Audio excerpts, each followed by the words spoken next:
Have you ever walked down to your yard and you see a weed? And of course you pluck that weed. But then you see another weed. And lo and behold, a whole treasure trove of weeds. Have you ever wanted to cut your grass? You know, blade by blade, or maybe with a mower. Does it take you hours? Or does it feel like hours? Is it only supposed to take a couple minutes? Well, it never does. Cutting grass is always tedious. Have you ever wanted to walk on your grass, but the ground's just too hard and your grass is dying because of this? And you just want a nice lush carpet? Did you sign up for this? Or it's 2 in the afternoon and you don't even see a speck of light on your lawn. Did you just try and go to sleep? Did you forget that you were supposed to water the lawn? Oh my gosh. Come on, get out of bed. Oh. Have any of these ever happened to you? Do you think you really deserve that kind of misfortune? Have you ever tried moss? See, one of the great things about moss is that you're able to use it on any surface. Moss doesn't have roots. So what happens is it's able to stick to rocks, it's able to stick to logs. You've seen it in the forest attached to trees. That's because they don't have roots. Otherwise, they'd have to dig deep into the soil, but moss is actually just on the surface. And still, despite this fact, it's still quite strong and it holds itself there. Now, there are many ways to use and abuse this fact that moss doesn't have roots. One of the best ways is rock walls. See, some people are able to just take apart the moss and they grind it up, maybe in a blender, and they paint it onto surfaces that they wanted to grow onto. So that's how you have moss rock walls, you have moss like sides of wood, buses. People do this on purpose because it looks aesthetically pleasing. Some people, they just don't know a lot about moss. They may know that it loves the shade and they may know that it loves some water. But when they're comparing it to grass, they don't really know a whole lot. And the great thing is, you could either A, use moss as a grass substitute in your shaded areas. Many people don't find luck with their grass in shaded areas. They just can't seem to keep it alive. But moss, it's so much more sturdy than grass, so it will stay alive. I promise you that much. But you don't need to substitute your whole lawn with moss. You can just do small gardens. Some people do just little gnome gardens or fairy gardens, and they always look nice, petite, and pretty. Now, you don't have to go all out with your moss lawn. You could just be walking home and you find an interesting looking moss. I just found this on my way home from school. And so all you gotta do is you gotta find a small rock, preferably a sharp one, and then after grabbing that small rock, you can try and use it as a knife. And most people are hobbyists. They don't go all out. They don't buy a whole, when you buy a piece of sod and you lay it down on your yard, most people are hobbyists. They lay down little chunks and they see how they grow together. Even if they're different types, they see how each of them will meld and mix together. Now, the owner of this moss lawn I've actually talked to. She was the one who actually got me into mossing. And you can notice how there's a whole bunch of different types and they're melding together, as I said. And that's one of the coolest things in my opinion. But also, you notice that there's a whole bunch of pine needles and stuff on there. And another fun fact about mossing is that you don't require a lawnmower. Ever. You don't ever need to mow. Not ever again. You get to use a leaf blower, and I feel like that's one of the coolest things, because you don't want to have all these little shrapnel pieces basically lying around on your yard, and it might kill the moss if it's on there for too long, because nothing wants to be smothered to death. But you get to use a leaf blower, and I just feel like that's one of the coolest facts about this. Now, the earlier part of the video was kind of going over the negatives of grass.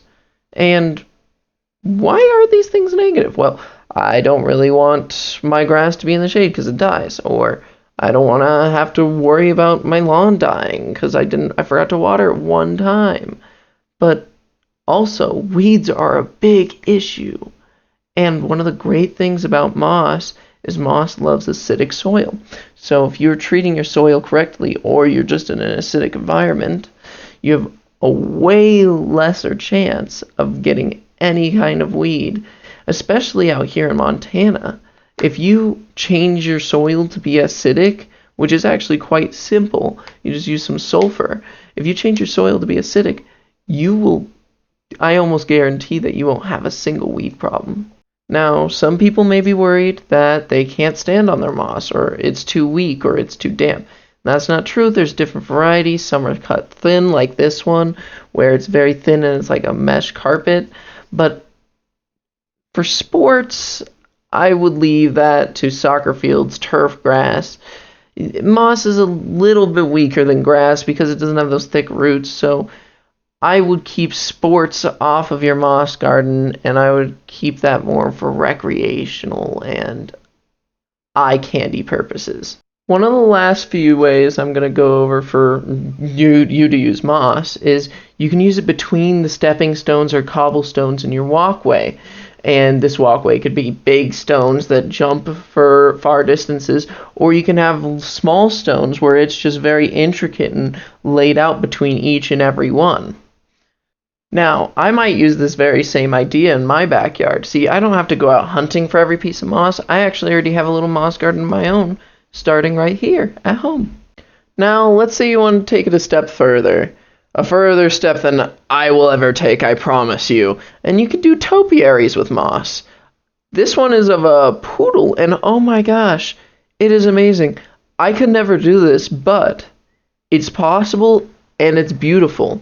I think that it's a lot nicer than normal ones because you can't get such thin legs on a normal topiary because eventually you get down to the bare skin of the plant.